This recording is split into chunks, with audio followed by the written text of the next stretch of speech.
In today's episode, I shoot out two famous signature shred guitars. It's going to be John Petrucci versus Steve Vai. This one's going to be fun.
Hey guys, welcome back to Squealing Pig Guitars, the home of luxury shred machines here in Nottingham, England. My name is Ben Keightley, and today we're going to be doing a little battle of the signature shred guitars. We have two of the most famous signature models ever produced, one from Music Man, Ernie Ball, and one is from Ibanez. The first guitar we're going to be showing you today is a custom-built Music Man Majesty.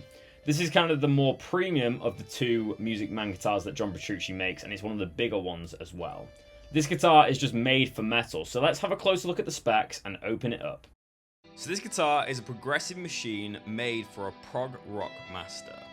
This guitar is the Ernie Ball Music Man John Petrucci Majesty electric guitar in Hydraspace with ebony fingerboard. This is actually hand signed by John Petrucci himself, and let's run down the specs now. So the sleek body style utilizes a neck-through design to give you huge sustain and killer tone. Couple that with premium tone woods, DiMarzio pickups and an onboard piezo option, a custom JP Music Man tremolo bridge and custom switching, and you have a guitar that's ready to rock any stage. So let's now talk about the construction of this amazing guitar. So we obviously have a very unique body shape which is made out of a kume wood, which has very similar properties to mahogany but is a lot lighter. This is then obviously maple capped, that's a quilt maple top, and then we have a neck through design and the neck is a mahogany neck. We have a recessed neck heel which gives you clear access to all 24 frets. In terms of electronics, we have the DiMarzio Rainmaker and Dreamcatcher humbuckers paired with a piezo bridge, and we have an active preamp with a gain boost which is activated by one of the volume controls. As I mentioned earlier, we have the custom JP Music Man floating bridge for expressive playing and reliable performance. When I was playing this guitar, it didn't go out of tune once, even when I was doing the flutters on the tremolo.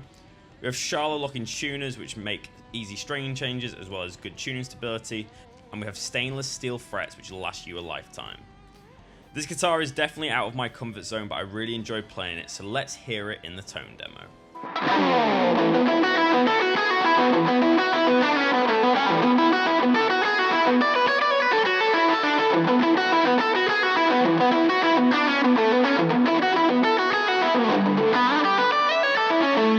The second guitar we're going to look at is the Ibanez PIA, which is a fairly new release. This guitar is essentially a spin-off from the Gem, it just has different aesthetics and design choices. So let's have a closer look at it.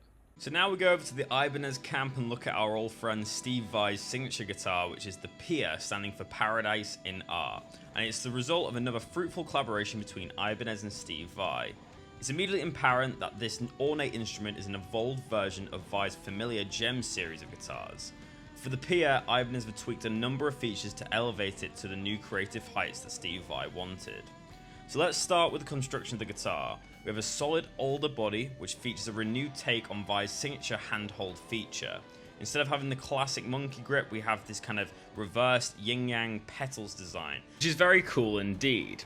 We then have a multi-piece neck which is comprised of maple and walnut. We have a rosewood fingerboard on this one with the renewed Tree of Life inlay which features abalone and multicolored petals.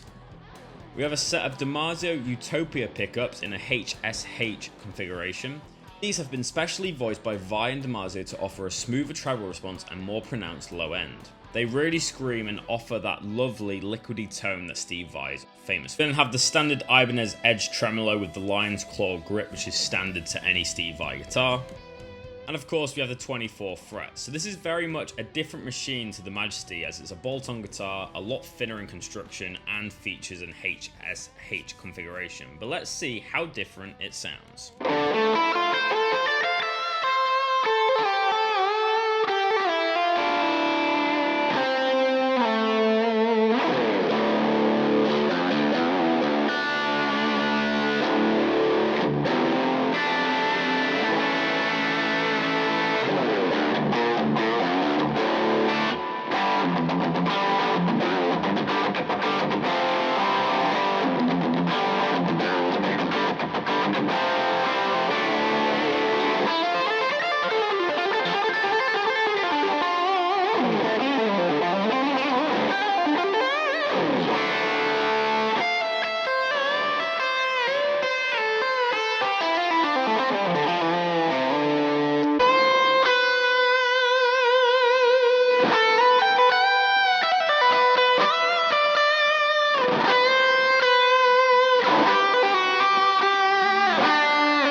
So guys, what are my final thoughts on this video? Well, I love John Petrucci and I love Steve Vai, but I have to say that Steve Vai was more of an influence when I was growing up. For me, it was the Crossroads guitar duel that really got me into guitar playing seriously, and Steve Vai obviously did all of the guitar parts for that film.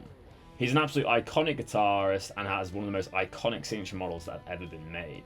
I've always appreciated John Petrucci's playing, but I've never been a big fan of Dream Theater personally. I think he's got an incredible lead style. For me, I prefer his solo instrumental stuff like Glasgow Kiss. I think it's a lot more kind of up my speed and a lot more kind of proggy rock. It's a little bit more traditional rock and has really nice melodies, whereas Dream Theater is a little bit too progressive for my music taste. For me, the Majesty is too dark of a guitar on the pickups. Obviously, the piezo system gives you a bit of an edge as you're able to get acoustic sounds and it's a lot brighter, but the pickups, or the magnetic pickups in this guitar, are way too dark, and I've played quite a few Majesties now and I've just not gelled with the tone and I don't find it very aspiring. Obviously, this guitar is beautiful with the quilt maple top, and the piezo system is a really cool bonus, but still, I'm not a big fan of the magnetic pickups and would definitely change them if I was to own this guitar. In terms of playability, the Majesty was easier to play, and that's mainly because of the neck shape. It was a little bit thicker than the PIA, but as I said, tonality speaking, or sound speaking, the Ibanez Gem definitely took the cake, and it had a 5-way position switch, which made it more versatile. So the winner of today's episode is the Ibanez PIA. Not only does it look incredible on camera, but it does play very nicely and sounds incredible. And it's my favourite guitar from this episode. Most importantly, guys, let me know in the comment section below what you think of these two guitars. Do you prefer John Petrucci or do you prefer Steve Vai? Let me know down below. I really hope you're enjoying the content here on Squealing Pig Guitars, and if you have any ideas for future videos, then leave them down in the comment section below. Whilst you're down there, make sure to like and subscribe to see more of our content, and I'll see you tomorrow for another episode of Squealing Pig Guitars. But until then, keep rocking, guys. I'll see you soon.